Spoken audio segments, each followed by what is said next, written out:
জীবদ্দশায় জুলুম ও সীমা লঙ্ঘনের পরিণতির কথা উল্লেখ করে দেশের আলোচিত আলেমে দ্বীন শায়খ আহমদুল্লাহ বলেন, নিশ্চয়ই আল্লাহর ওয়াদা সত্য, তিনি ছাড় দেন কিন্তু ছেড়ে দেন না। বুধবার দুপুরে নিজের ভেরিফাইড ফেসবুক পেজে আহ্বান জানিয়ে তিনি একটি স্ট্যাটাস দেন। শায়খ আহমদুল্লাহ লেখেন, জীবদ্দশায় জুলুম ও সীমা লঙ্ঘনের পরিণতি দেখে যাওয়ার আকাঙ্ক্ষা ছিল বহু মানুষের। আল্লাহ তাআলা যে এত তাড়াতাড়ি তা দেখাবেন, হয়তো সেটা কেউ কল্পনাও করতে পারেনি।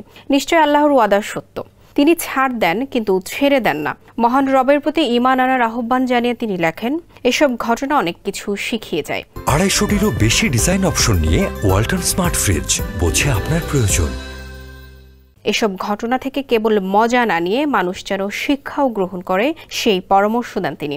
এর আগে সমাজে আলেমদের সঙ্গে বিভিন্ন ধরনের বৈষম্যের কথা উল্লেখ করে তার অবসান কামনা করে বিশিষ্ট ইসলামী ব্যক্তিত্ব শায়খ আহমদুল্লাহ নিজের ভেরিফাইড ফেসবুক পেজে পোস্ট দিয়েছিলেন।